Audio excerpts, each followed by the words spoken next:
Hello, friends. So last week I put up a video on my YouTube channel after ages, and one of the comments I got was to the effect that, I subscribe to your channel for, I think, for your views on music and stuff, but this one is also nice because that video was about the Strait of Hormuz and the, impact on oil supplies.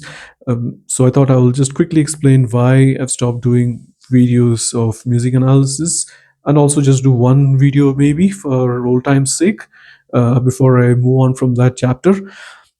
So the thing is that since last 3 years I've been working in Africa, and here the internet bandwidth is pretty low, and B, also my own bandwidth in terms of time is limited. When you are sent to Africa as an expat, it's usually to do the job of three people because you're also paid, whether proportionately or not, you're definitely paid more than what you would be paid in India for the same job.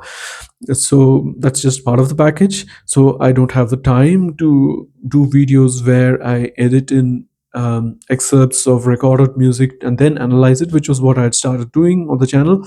And even if I were to do that, then it would take a long time to upload. As it is, even this video, let's say it goes up to 7 to 10 minutes, it's going to take a long time to upload. That's just how it goes. So with that being said, I thought, okay, what is the one thing I could talk about, musical thing, with that being a good excuse for not using any recordings, and that would be if I were to talk about Ilayaraja's symphony Valiant.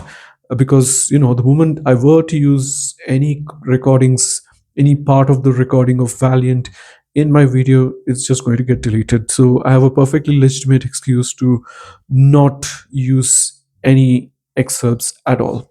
So with that being said, let's get started. I'm not going to go through the whole background of where, how it was premiered in London, etc., etc. Let's just cut to the chase. First, it was released on vinyl in around September. I have the vinyl as a souvenir, but like most people in my generation, I never listened to music on a vinyl. It was cassettes at first, then it was CDs, and of course, now everything is streaming. I still have a pretty large CD collection, so I have a portable CD player. If Valiant were to be released on CD, I would for sure love to buy it and then listen to it on the CD.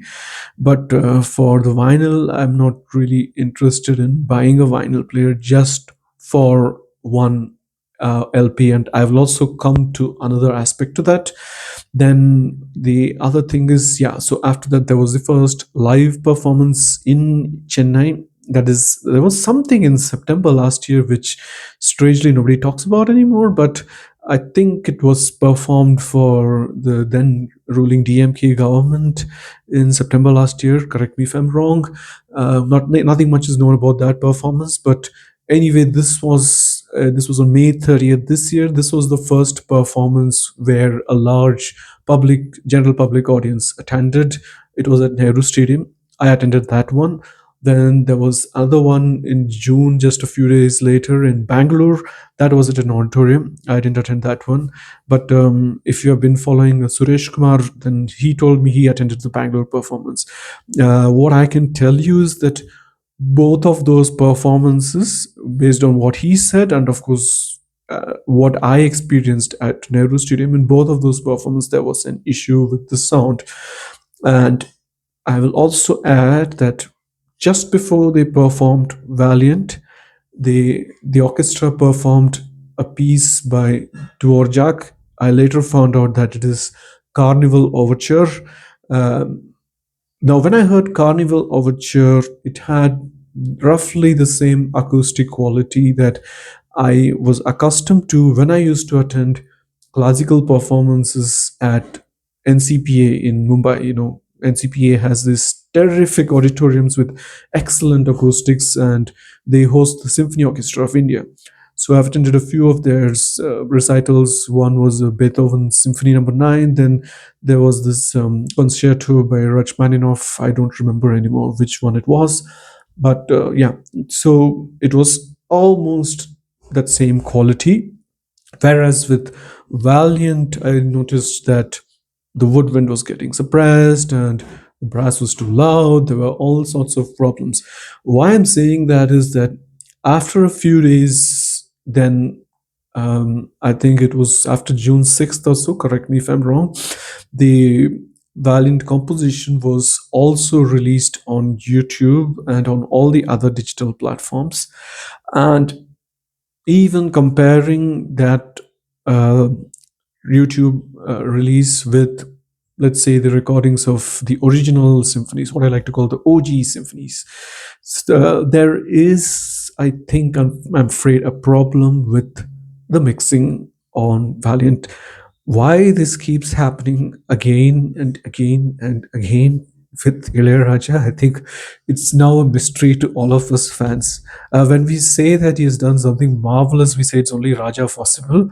Likewise, it's also only Raja possible that you would record something in a world class studio in the UK and you still get this output. I don't know what's actually going on, but it's the there are parts, the lower parts sound very submerged, they're not very clear, and then most of it is not very dynamic, which I think has more to do with the composition. Maybe I'll split it up and talk about that in a later video. But when it does get dynamic, it's kind of jerky, which it shouldn't be. So I think that again is attributable to the recording. That being said, again, I had noticed that jerky quality, especially if you take the first subject. I think I'll try to hum it and hopefully it won't get deleted. Just while we are on that, the first subject of Valiant goes something like "Ra-ta, ra-ra-ta, ra-ra-ta, ra-ra-ta," and then the second one is the that second one is very much very vintage Raja melody kind of thing. But anyway, the first subject, it has this crescendo every time it ends. It goes like "Ra-ta, ra-ta, ra-ta-ta-ta-ta-ta." So the last iteration of that suddenly gets very loud. It's like very kind of jerky. you know in the proper classical music, the compositions that were done by the original classical masters, you won't have these kind of jerky dynamics. It's more like the oscillation of a swing, from soft to loud. It will just go in this beautiful arc. I don't know why that is not coming out in Valiant. So that is, without going into a lot of detail about this, let me come to the purpose of this video, which is, to say that there is this whole ocean of classical music that was recorded in the 17th and 18th and 19th centuries. Predominantly, I would say in 18th and 19th, if you're interested in symphonies. For me personally, mostly the 19th century. Um, I find the Romantic era more interesting than the classical era, because Romantic has this kind of a storytelling element. And when you don't know very much about the rules, the theory of classical music, you can at least hang on to this storytelling element, that when the music is evocative, then you have a way to get into it and understand. So yeah, so there is this whole wide world of classical music, and what I'm going to say is, if you heard Valiant and you enjoyed it, give the original stuff a chance. And one reason why I'm saying that is, you will very often come across these videos and responses, on like Facebook or Twitter comments or elsewhere from Ilayaraja fans. They'll say, "Oh, we saw Valiant and it was just mind blowing. He conquered music." It's typical like hyperbole, So listen, so it's a tremendous achievement. There's no doubt about that. There have not been very many other symphonies from India. So I want to also correct the record on that. Eclipse keeps there was initially those talk that this is the first symphony by an Asian, which was just preposterous, because Japanese composers had composed symphonies even before the end of World War II. Then he corrected to say it's the first from India. In a technical sense, strictly speaking, he's not wrong. He is the first person, because we know that he did it in 1993. But Valiant is not the first symphony by an Indian. There was a symphony called Om Shivam by Pyarelal of Lakshmikant Pyarelal. Then Ganesh B. Kumar, who is a composer in Chennai, he released a symphony called Rise. I think this was in 2021. So both of them came before Valiant. And if you want to argue about grammar, saying that, oh, those are not really symphonies, Valiant is a real symphony, oh boy, then we can have a really long, long discussion about that. So I'm parking that for later. At this point, what I want to say is that, first of all, it was not the first, Valiant is not the first symphony by an Indian.